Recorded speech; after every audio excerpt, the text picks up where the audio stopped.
Ethereum a 10 fois plus de développeurs actifs que Bitcoin. Il y a plus d'une centaine de blockchains compatibles avec Ethereum, seulement une poignée pour Bitcoin. Il y a 40 milliards de dollars de TVL dans l'écosystème DeFi sur Ethereum, seulement 5 millions pour Bitcoin. Et depuis The Merge, les tokenomics d'Ethereum sont bien meilleurs que celles de Bitcoin.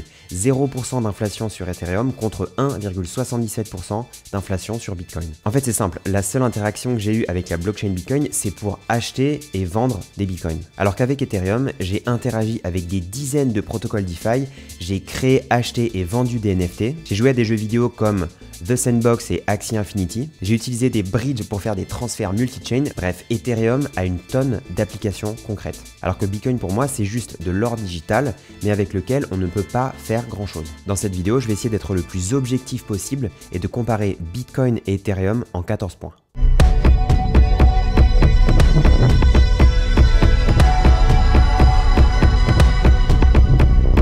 Bienvenue sur CoinStation, je m'appelle Léo et comme vous le savez déjà, je ne suis pas conseiller financier. Donc tout ce que je veux dire dans cette vidéo, c'est mon propre avis, c'est à but éducatif et vous êtes les seuls responsables de vos investissements.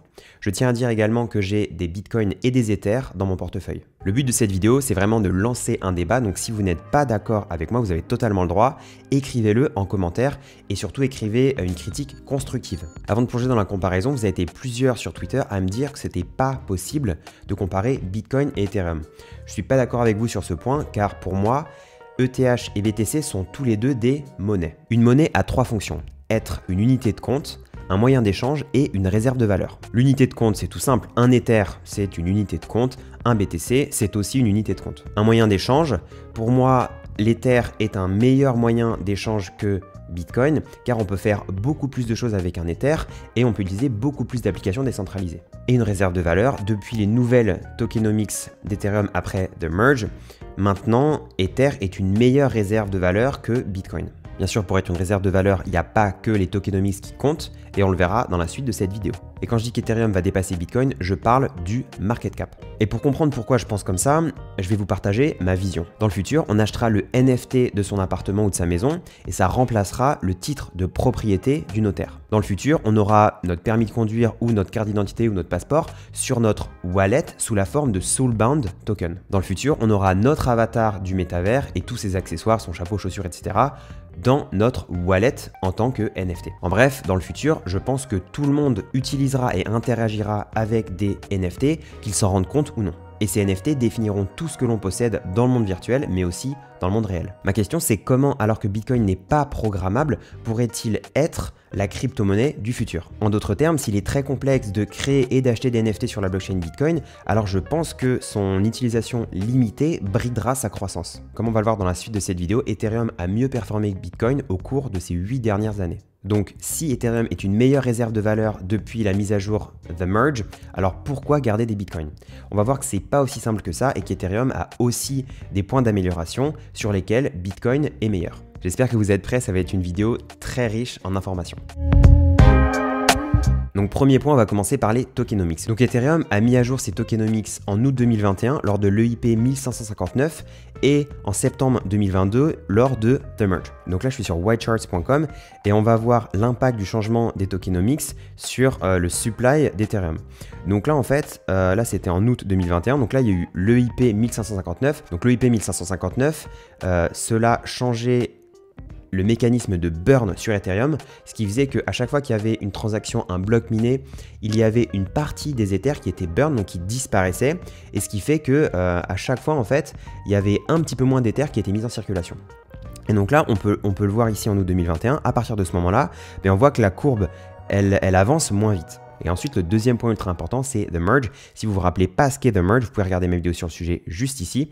Voilà, vous pouvez cliquer sur le lien. Et donc, The Merge a eu lieu le 15 septembre 2022. Et à partir de ce moment-là, il y avait environ 120 millions d'Ethers en circulation.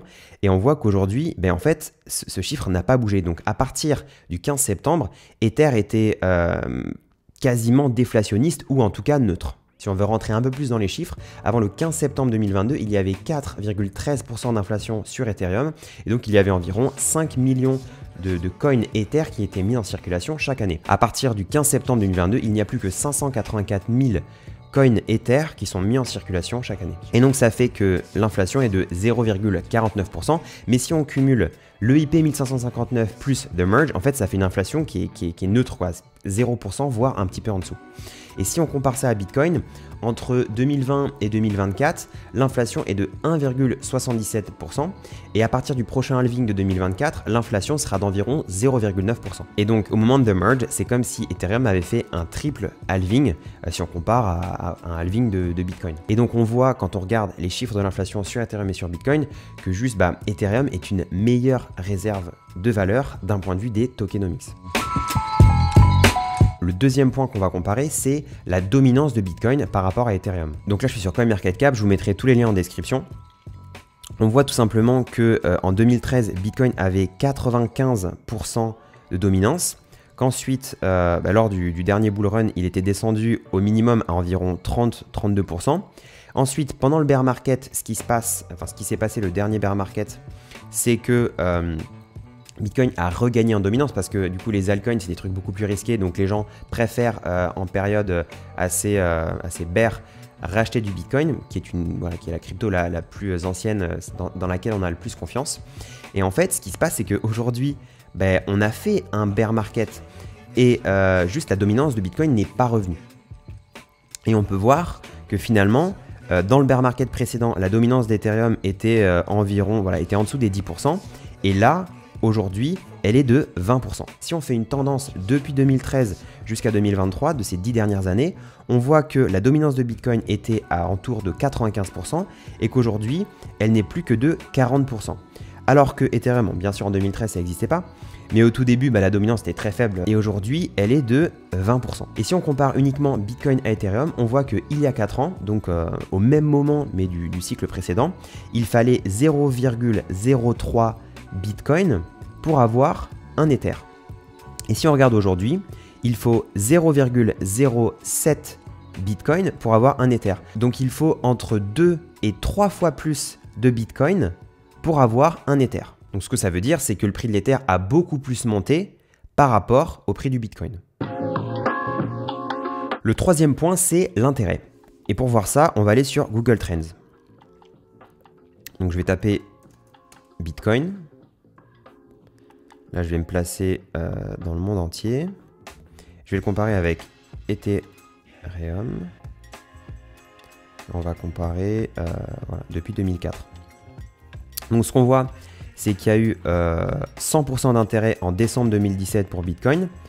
Et Ethereum, il n'y avait que 9 d'intérêt.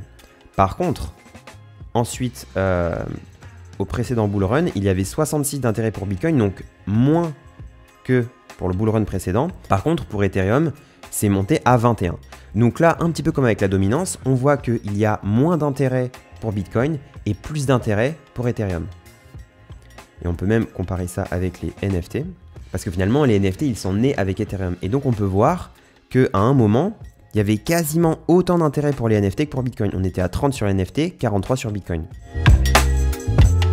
Quatrième point, l'innovation. Le market cap de tous les NFT sur Ethereum est égal à environ 7,5 milliards de dollars.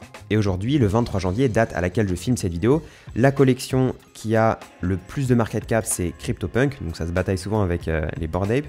Et là, aujourd'hui, le moins cher, donc le floor price, il est à environ 110 000 dollars. Sur Bitcoin, en comparaison, donc j'ai pas les chiffres du market cap total, mais en fait, le layer 2 qui permet d'avoir des NFT sur Bitcoin, c'est Stacks. Et là, le floor price de la meilleure collection sur Stacks, c'est Megapond Ape Club.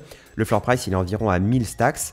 Et 1000 Stacks, ça fait environ 300 dollars. Au niveau de la DeFi, c'est également Ethereum qui a lancé le mouvement de la finance décentralisée. Ça n'existait pas sur Bitcoin et c'est venu après. Donc c'est pour ça aussi que c'est beaucoup plus bas sur Bitcoin. Et donc sur Ethereum, selon DeFi Lama, il y a environ 40 milliards de total value locked. Et si on regarde la DeFi sur Alex, qui est le plus gros protocole DeFi de Stacks, donc qui est la layer qui permet de faire des smart contracts sur Bitcoin, mais en fait, voilà, on est à peu près 5 millions de total value locked. Donc d'un côté 40 milliards, de l'autre côté 5 millions. Et au niveau du gaming et du métavers, donc on a plein de mondes virtuels comme The Sandbox, comme Decentraland. On a aussi tous les NFT Otherside créés par Yuga Labs qui vont aussi voir le jour pour avoir un métavers où on pourra utiliser les Bored Ape, Mutant Ape, etc. à l'intérieur. On a des jeux comme Illuvium aussi. Enfin, il y a un écosystème énorme sur toutes les blockchains de l'écosystème Ethereum. Je parle aussi de Polygon, etc.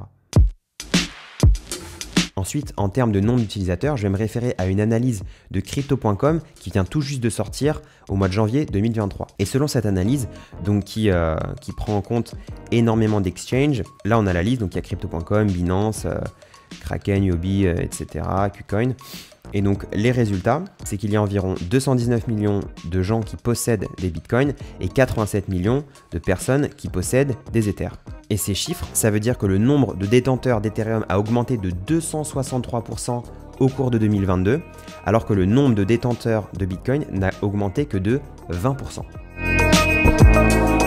En sixième point, on va voir le nombre de développeurs actifs. Donc là, je suis sur le site gokustats.xyz, lien en description.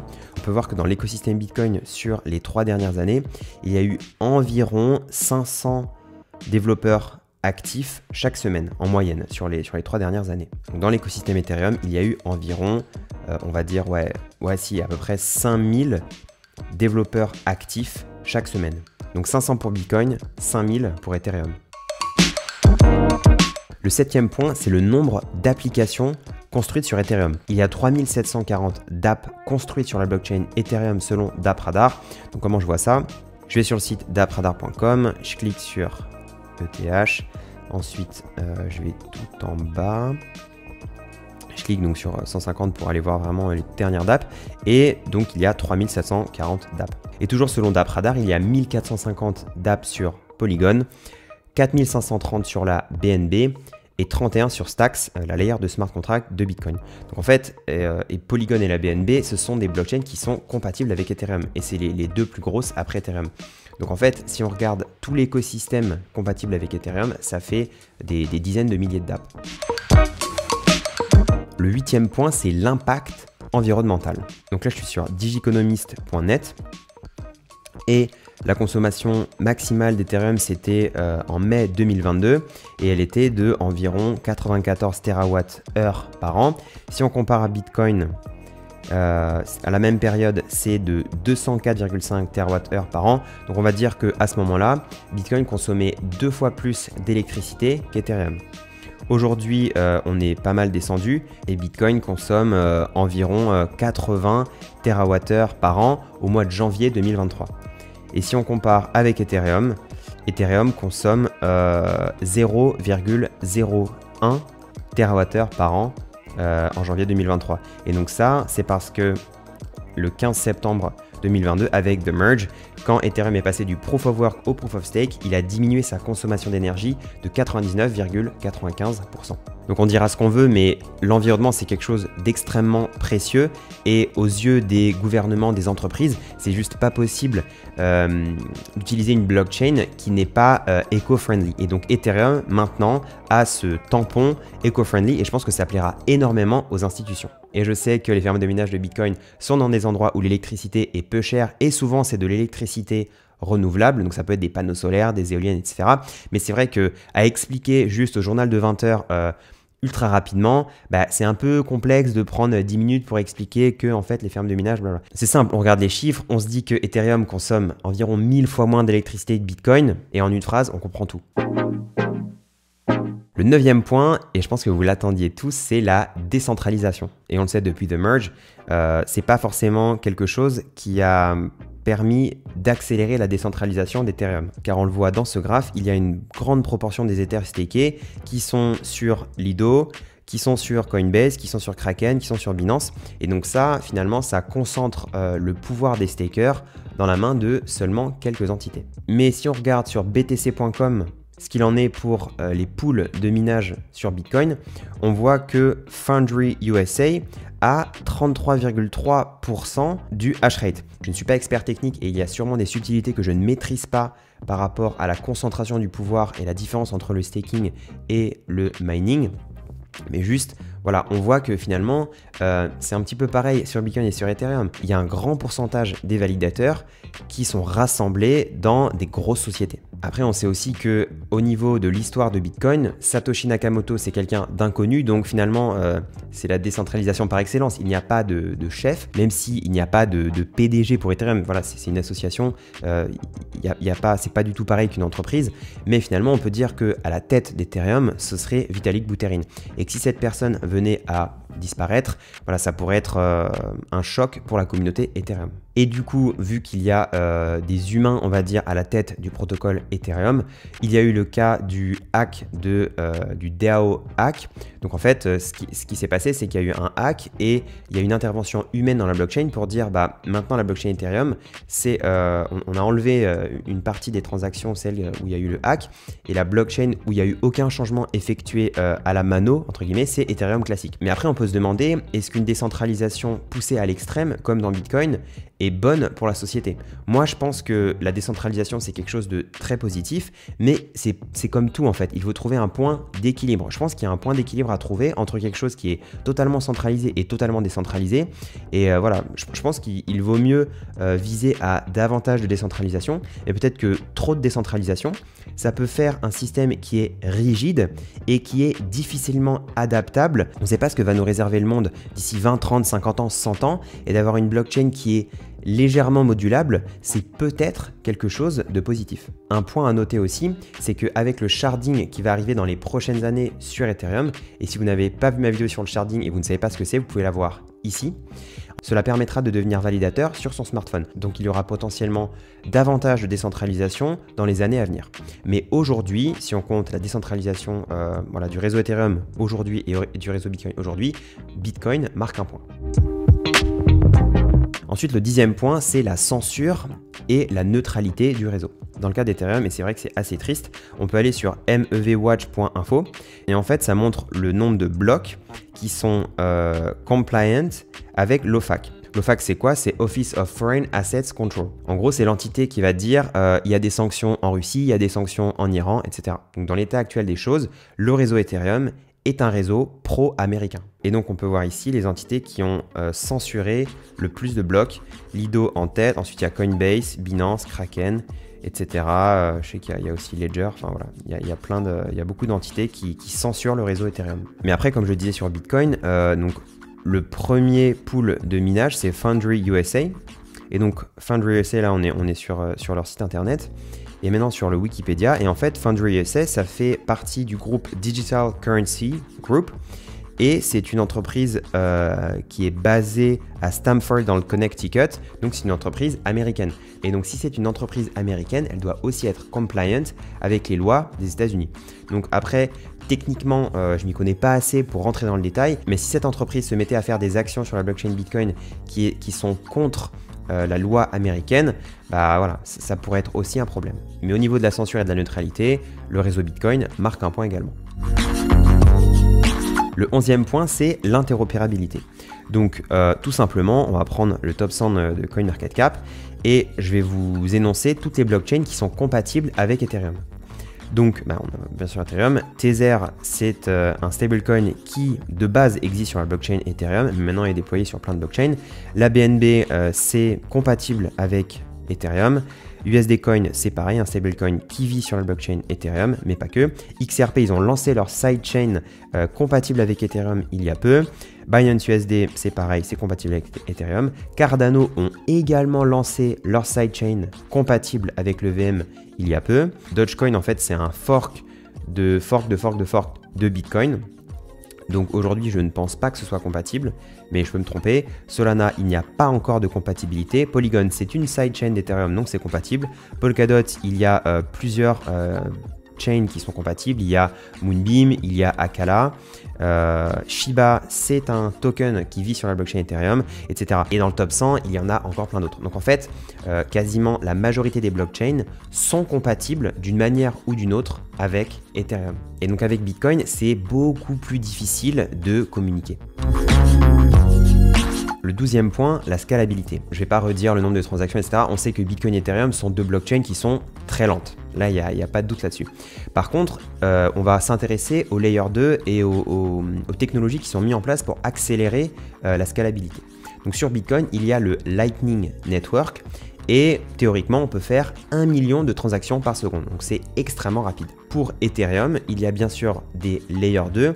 Aujourd'hui, les plus connus sont Optimism, Arbitrum, on a aussi ZK Sync, on a Starknet, enfin, on a plein de choses qui sont développées pour désengorger le réseau Ethereum. Et avec le sharding qui arrivera dans les prochaines années, on pourrait passer à 100 000 transactions par seconde sur Ethereum. Mais ce qu'il faut bien comprendre, c'est que toutes les autres blockchains qui sont compatibles avec Ethereum, je pense à la BNB, à Polygon, aux blockchains sur Polkadot et à plein d'autres blockchains dans le top 100, dès qu'il y a des frais de gaz qui sont très faibles sur ces blockchains, vu que c'est compatible avec Ethereum, c'est juste très simple de transférer ces fonds d'une blockchain à une autre, de faire plein de transactions à très faible coût et de rapatrier ces fonds une fois qu'on a fait tout ça sur la blockchain Ethereum. Et pour Bitcoin, il y a certes le Lightning Network, mais il n'y a pas cette possibilité d'utiliser plein de networks différents. Le 13e point, c'est la régulation, et depuis le passage au Proof of Stake pour Ethereum, donc depuis The Merge, la SEC s'est demandé, tiens, est-ce que maintenant, ce ne serait pas un titre financier, un Ether, vu qu'il y a du staking, etc. Et donc, il y en a qui disent oui, il y en a qui disent non. Moi, j'ai trouvé un article assez intéressant qui parle justement de ce test OI, et il dit que, étant donné qu'il n'y a pas de distribution de dividendes au prorata des bénéfices de la fondation Ethereum, alors Ethereum, l'Ether n'est pas un titre financier. Et que pour que l'Ether soit un titre financier, ça voudrait dire qu'il faut avoir des profits de son investissement uniquement grâce aux efforts des autres. Exactement, en fait, quand on achète une action, nous on n'a absolument aucun effort à faire, on a juste acheté l'action et ensuite les gens travaillent dans l'entreprise et nous rapportent des bénéfices, des dividendes, etc. Dans le cas d'Ethereum, c'est pas vraiment le cas, parce que quand on est un staker, il faut que nous-mêmes on fasse tourner un nœud, donc on dépense certes très peu d'électricité, mais quand même, qu'on ait un ordinateur, qu'on ait finalement du matériel pour faire tourner ces nœuds, et donc on travaille en quelque sorte pour Ethereum, tout comme un mineur travaille pour la sécurité de la blockchain Bitcoin. Donc quand on regarde un peu plus en détail ce test OI pour savoir si quelque chose est un titre financier ou pas, on se rend compte que Ethereum a finalement peu de chances de devenir un titre financier. Mais la SEC n'a pas encore officiellement statué, mais c'est possible que comme pour Ripple, il y ait un procès et qu'il y ait beaucoup de dommages qui soient faits à la communauté Ethereum. Le 14e et dernier point, c'est les futurs concurrents. Clairement, Bitcoin n'a pas vraiment de concurrents. Il y a eu Bitcoin Cash, Bitcoin SV, Bitcoin Gold, mais je pense pas que ce soit des concurrents. Bitcoin est le seul de cette taille avec cette vision. Ethereum, lui, a beaucoup de concurrents. Mais si on regarde de plus près les concurrents directs d'Ethereum, je pense à par exemple à la BNB. En fait, la BNB, c'est compatible avec Ethereum. Et même Cardano, qui se faisait un peu la guerre avec Ethereum pour qui va être la meilleure blockchain, etc. Même Cardano, en fait, a lancé sa sidechain compatible avec Ethereum. Donc Ethereum, aujourd'hui, certes, il a beaucoup de concurrents, mais c'est plutôt des alliés qui vont permettre à Ethereum de bénéficier d'un effet de réseau avec énormément de blockchains qui sont en train de se lier au réseau Ethereum. Cette vidéo est déjà assez longue comme ça, j'aurais peut-être pu faire 15 voire 20 points différents, mais je pense que ces 14 points étaient les plus importants pour moi. Si vous n'êtes pas d'accord avec moi sur certains points ou sur ma comparaison Bitcoin-Ethereum, je vous encourage à laisser un commentaire constructif pour que ça bénéficie à toute la communauté crypto française. Et si j'ai fait des erreurs ou que j'ai oublié certaines choses, mentionnez-le également en commentaire. Merci beaucoup d'avoir regardé cette vidéo, j'espère que vous l'avez appréciée, j'ai eu énormément de plaisir à faire cette vidéo. Merci, je vous souhaite plein de bonheur et à très bientôt.